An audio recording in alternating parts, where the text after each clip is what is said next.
Então, como eu falei para vocês, a gente vai começar esse mês de outubro, né, uma introdução à filosofia africana. Então, eu trouxe aqui vamos ler um texto para falar um pouquinho. Trouxe um vídeo do professor da Faculdade Rural aqui do Rio de Janeiro, falando sobre essa questão. Depois a gente, se vocês quiserem conversar, a gente bate um papo. Vamos então ao texto.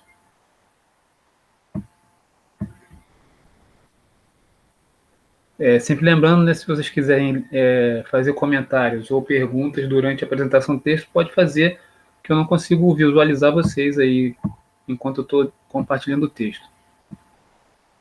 Vou aumentar um pouquinho. Se estiver muito grande, vocês falam. Se estiver muito ruim. Então, aqui, logo no início, a gente vê... Vocês estão vendo bem aí o texto? Para além do eurocentrismo, né? Essa palavra eurocentrismo já traz para a gente certas concepções, né? A Europa no centro de tudo, né? Então, tudo que a gente estuda, tudo que a gente tem estudado, inclusive os aulas de filosofia aqui, tem sido baseados nessa visão eurocêntrica, né? Filosofia veio da Grécia, né? Aqueles autores que nós estudamos, desenvolvimento do pensamento, né? Vamos ver o que o texto traz para a gente com relação a isso. Então, filosofia e africanidade, vamos ver lá. Uma das questões mais controversas sobre o estudo das filosofias africanas consiste exatamente na possibilidade de existir uma filosofia africana.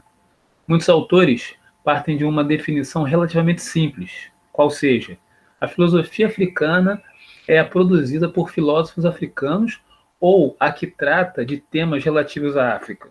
Essa compreensão, porém, é insuficiente diante da complexidade do que é ser africano. Então, antes da gente pensar, né, o que é a filosofia, então, a gente tem que analisar essa constituição, né, do sujeito africano. Né? Então, a gente precisa conhecer um pouco mais essa realidade africana que apresenta diferenças em seu próprio interior. Então, o autor, nesse texto, vai nos mostrar essas diferenças que são importantes para compreendermos por que não temos acesso à filosofia africana, porque a gente não teve acesso até hoje, né, a essa filosofia, esse pensamento africano. Bom, em primeiro lugar, devemos conhecer uma distinção evidente entre o norte da África e o território do sul do deserto do Saara, também conhecido como África subsaariana. Aí está dizendo aqui o mapa vai mostrar para a gente tem o norte da África, essas regiões marcadas em verde, né, vão sofrer uma influência. E as regiões... Meu gato está aqui, peraí.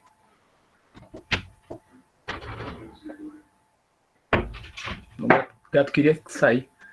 E as outras regiões que estão marcadas em abóbora, essa outra cor, né, que eu não sei bem qual é a cor, elas vão ter uma outra influência. O texto vai mostrar para a gente. Então, observem aí o mapa um pouquinho, mapa africano, né? E vamos lá ver quais são essas influências. No norte da África, o norte da África recebeu desde cedo influência da filosofia grega, devido, entre outros fatores, à fundação da cidade grega de Cirene, na região onde hoje é a Líbia. O pensamento da Grécia Antiga, por sua vez, foi influenciado em muitos aspectos pela cultura do Egito Antigo, também no norte da África. Então, né, lá em cima, ó, aquelas Marrocos, Argélia, Líbia, Egito, ali o Saara, tá vendo? Todos marcados em verde, estão no norte da África e receberam essa influência grega. No capítulo 5, que a gente não estudou aqui, vimos que Platão recorreu a um mito egípcio para justificar a primazia da fala sobre a escrita. Então, aqui ele nos dá uma pista de que Platão teve contato com com os egípcios, né? E os egípcios, povo negro, né? Foi também no Egito que nasceu Plotino, um dos fundadores do neoplatonismo. Muitos padres da Igreja Católica eram do norte da África, como Santo Agostinho de Hipona, nascido em Tagaste, onde hoje é a província do sul Sur-Aras, na Argélia. Além deles, alguns importantes filósofos contemporâneos, como Albert Camus e Jacques Derrida, nasceram na Argélia. E alguns dos mais importantes filósofos islâmicos eram mouros, povo originário do norte da África, que ocupou parte da Península Ibérica durante a Idade Média. Então tem uma questão religiosa, né, do islamismo, né, tem a filosofia islâmica, né, que está misturada aí também. A filosofia com a qual temos contato, né, e foi essa que estudamos nas aulas anteriores, foi influenciada pelo pensamento africano-egípcio. E hoje, atualmente, há um questionamento do porquê a filosofia é considerada uma construção grega, né?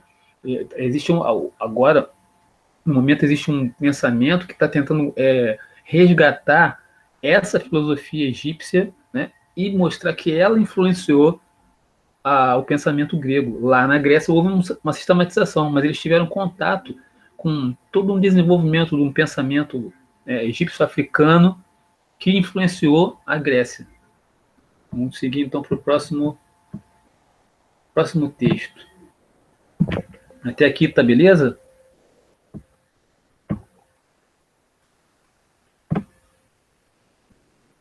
Como é que vocês estão? Vocês estão me ouvindo?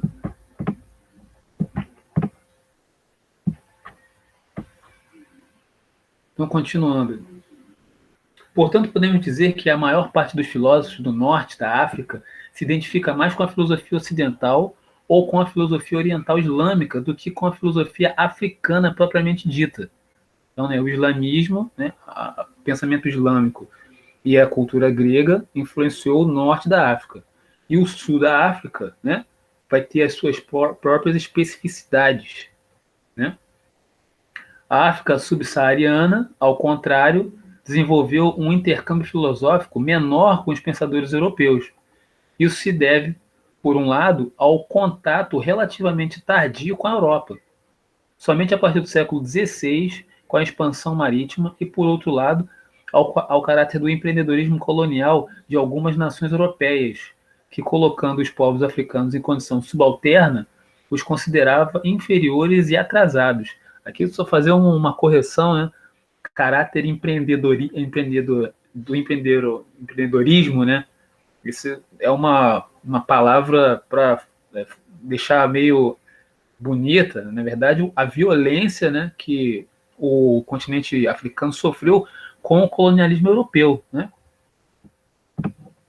Empreendimento colonial, né?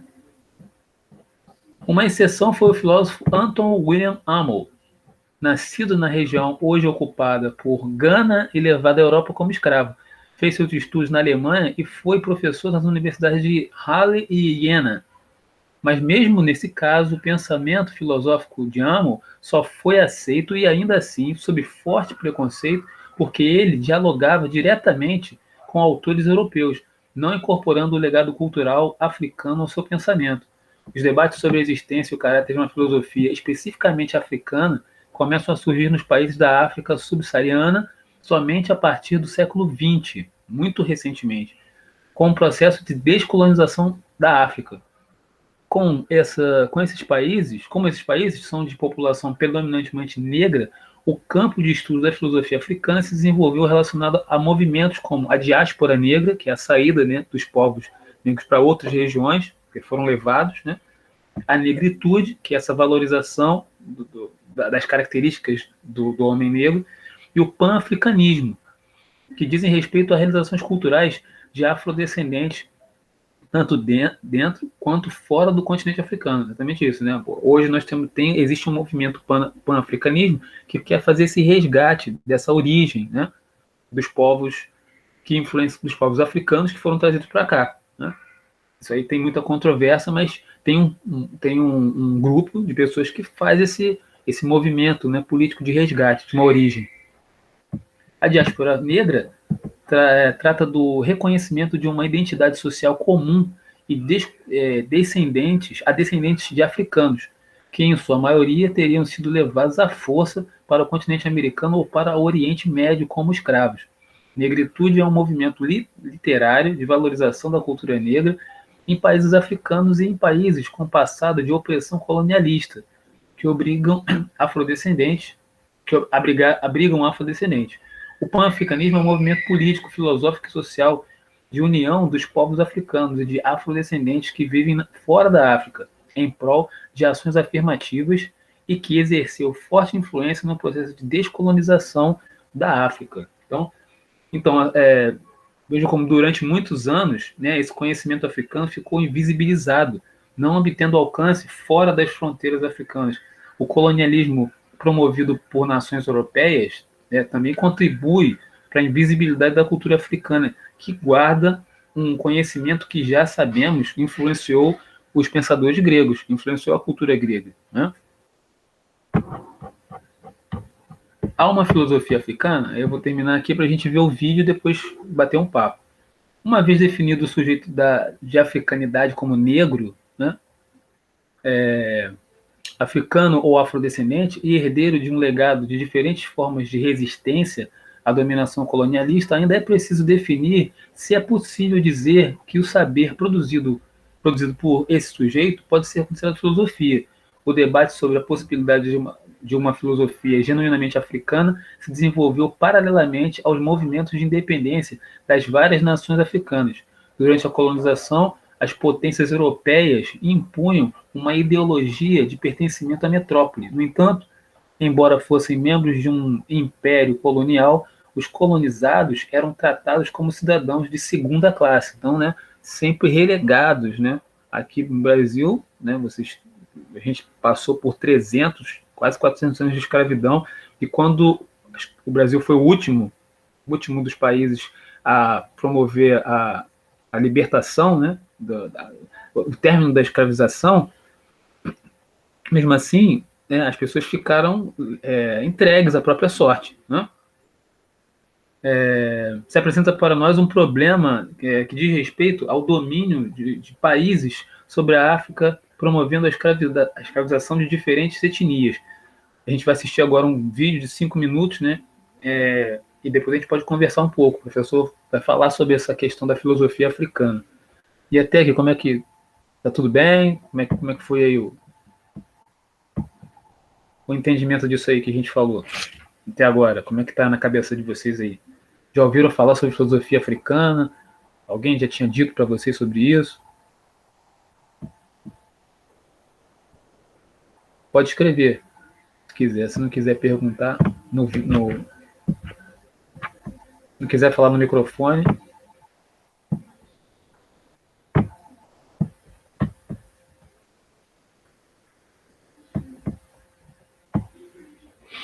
O Nicolas colocou aqui eufemismo, mas você está se referindo ao quê?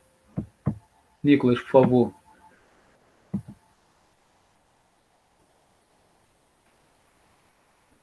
Pode resgatar aí, Nicolas?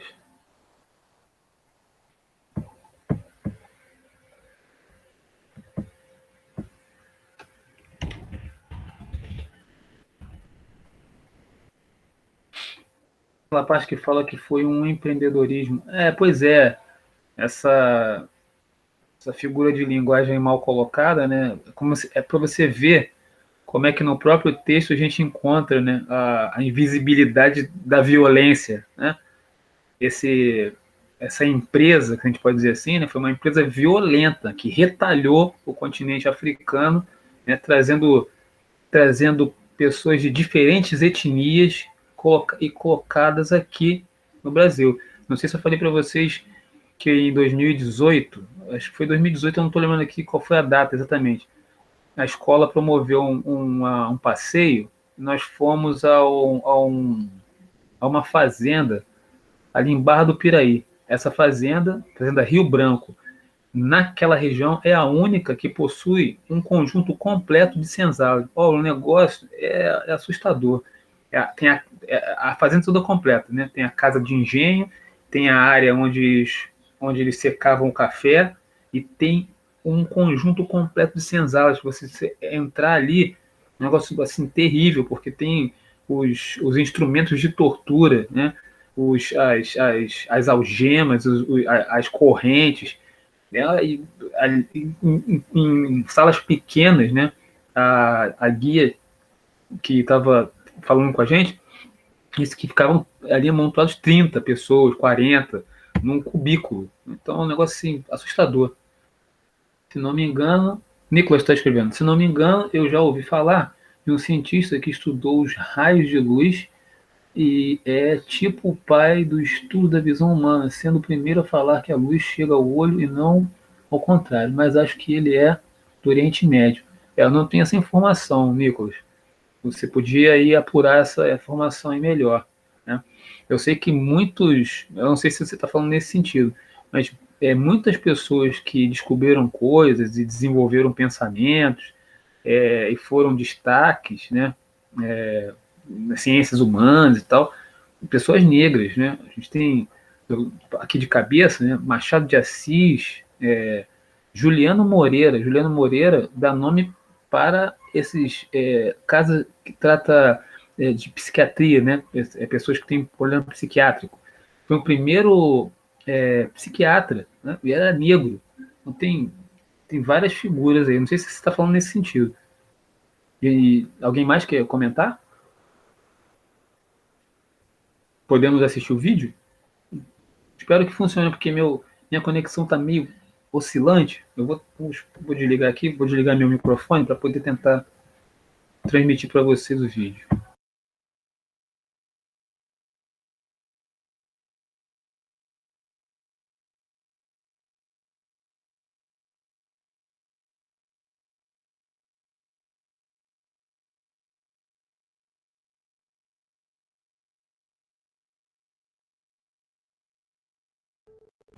Nosso entrevistado de hoje é o filósofo e professor da Universidade Federal Rural do Rio de Janeiro, Renato Nogueira. Segundo ele, o verdadeiro berço da filosofia é a África e não a Grécia, como sempre foi ensinado. E é sobre esse novo pensar filosófico que nós vamos conversar com o professor agora. Boa tarde, professor, tudo bem? Boa tarde, tudo bem? Realmente a filosofia nasceu na África e não na Grécia? As nossas pesquisas têm apontado que os primeiros textos, entre os textos mais antigos de filosofia, eles estão no Egito, que é o continente africano. E o que está em jogo nessa discussão é que talvez exista um certo tabu na história da filosofia, que é uma disciplina, uma área de conhecimento que não tem nenhuma resposta amplamente consensual, só que todos os manuais, livros didáticos dizem a filosofia tem certidão de nascimento grega. Professor, em que momento você passou a questionar esse padrão da Grécia como berço da filosofia, trazendo a África para o panorama? Uma das coisas próprias da filosofia é problematizar, é colocar em questão várias coisas sobre a realidade, sobre o mundo, sobre a vida. Nossas pesquisas têm apontado que os primeiros textos de filosofia são muito anteriores aos textos de Platão, Tales de Mileto, aos ensinos socráticos, né, escritos por Platão. Então, Ptahotep, Imhotep, Amenemop, que são filósofos, pensadores egípcios, pensadores africanos, a gente tem registros dos textos deles muito antes. Professor, quando que você passou a ter conhecimento dos registros, dos textos, dos materiais que mostram a importância da África na filosofia? Molefe Achante é um autor, é um intelectual fantástico que eu tive a oportunidade de conhecer nos Estados Unidos, na Pensilvânia, na Filadélfia, na Universidade de Temple, e que eu pude dialogar e aprender muito sobre isso, né, também com ele. E lendo George James, lendo Cheikh Anta Diop, que são autores incríveis. O Diop é um autor senegalês fantástico, né, historiador, antropólogo, físico, e tem pesquisas muito consistentes que vão trazer esses textos à luz. E existe uma diferença entre a filosofia africana e a grega? Qual é a principal diferença entre as duas filosofias? Eu diria que as questões que são colocadas pelos gregos, pelos egípcios, pelo Ocidente, pela África, pelos africanos, são questões em comum.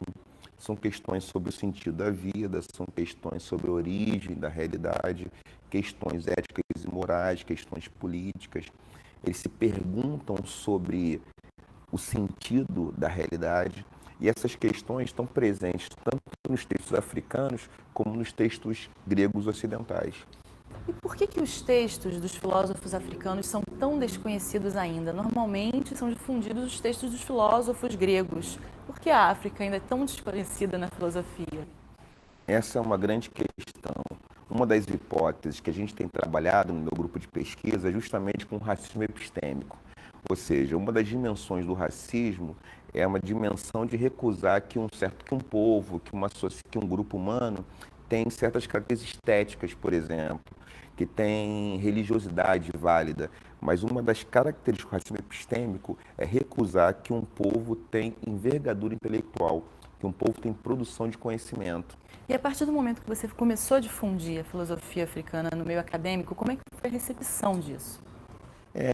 Eu soube por estudantes que trabalham comigo, meus orientando de mestrado, né, pessoas que eu tenho também co-orientado no doutorado, que eu recebi críticas, também li alguma coisa ou outra, ouço falar, né?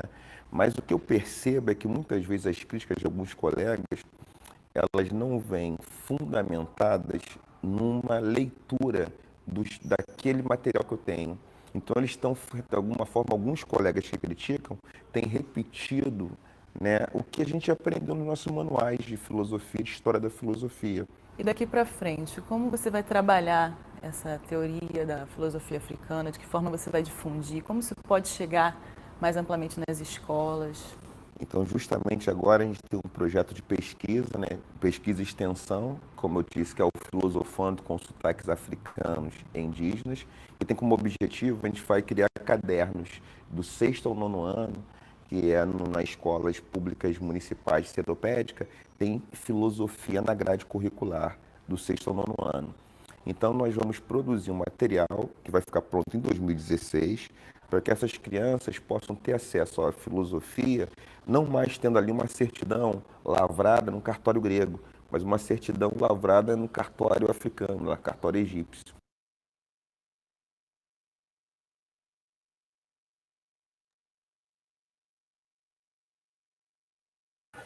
E aí, minha gente, o que vocês acharam aí desse papo aí? Vamos lá, aberto agora aos comentários de vocês aí.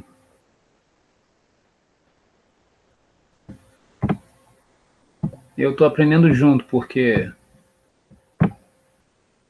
até agora, né, a gente tem estudado filosofia grega. E agora a gente acabou de aprender que a filosofia grega teve influência. O que vocês me dizem sobre isso?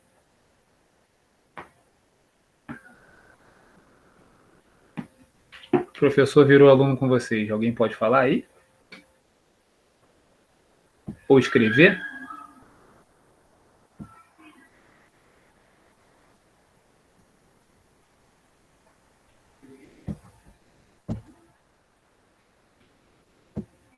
Essa questão de mostrar a filosofia africana já é ensinada nas escolas ou ainda está em processo de implementação?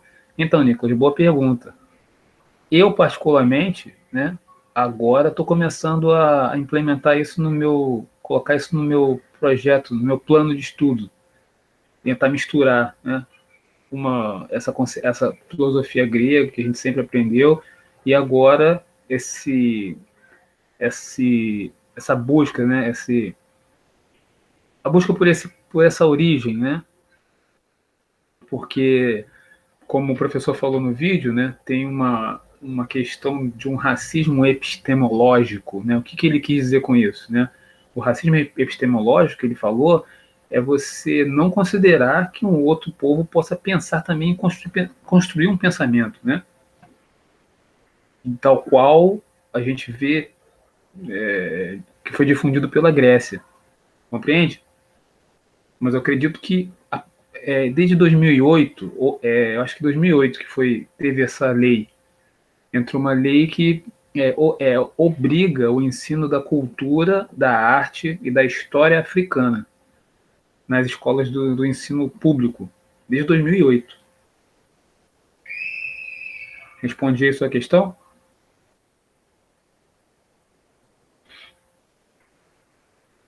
Eu acredito que a gente vai ter resistência, né?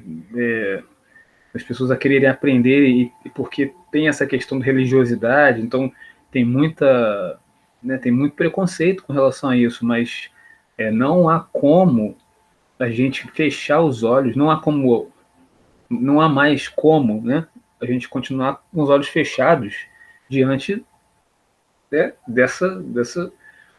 do que você vê na rua, né? Isso, a maioria das pessoas, né, ainda que nós sejamos um país mestiço, né, é preciso que a gente respeite o culto do outro, é preciso que a gente olhe para esse passado que um passado que considerou pessoas como coisas e objetos, né? Talvez seja difícil a gente pensar sobre isso, talvez seja angustiante, difícil, né? Mas é necessário, porque senão a gente vai perpetuar uma situação que até hoje que continua, né? Que é a própria desqualificação do outro, né? Diminuição do sujeito, e a gente não entende por que você não encontra pessoas negras em postos, em trabalhos dignos, como advocacia, medicina, né? Professor, né? E poucos, né? Então, as coisas elas estão ligadas. Comentários? Comentários? Vamos lá, preciso de comentários. Minha pergunta é: vocês já haviam estudado dessa forma, nesses termos assim? Havia sido apresentado para vocês essas diferenças, né, da África do Norte, as influências que eles receberam?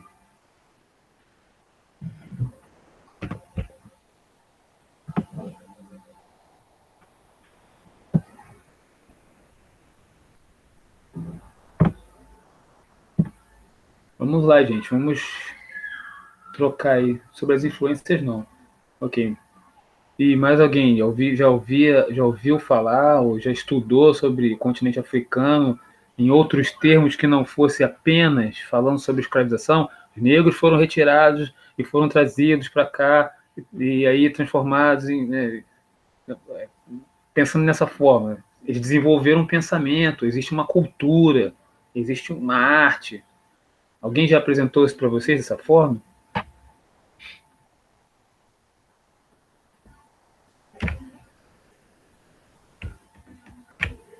Nossas próximas aulas serão, né, caminhando para pegando esse percurso, né, de termos contato e aprendermos a existência de um pensamento filosófico de um outro povo, que está no nosso meio também, só que a gente fecha os olhos para esse povo.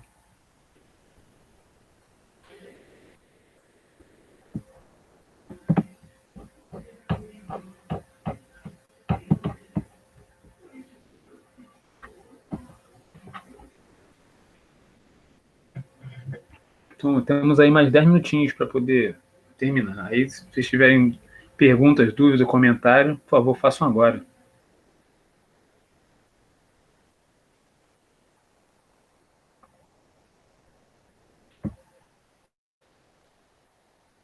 É muito angustiante ficar assim, só com as bolinhas vermelhas, sem ninguém falar nada.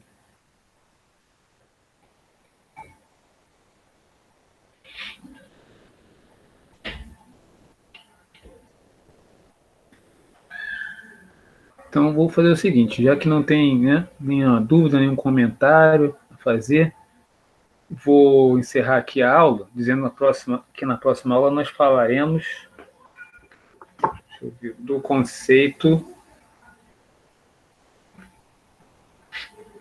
Deixa eu ver aqui rapidamente.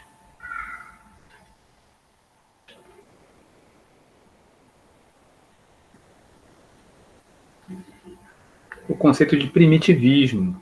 Então, né, falando sobre o processo de colonização e o que é uma etnofilosofia. A gente vai tratar desses assuntos na próxima aula, dia 13.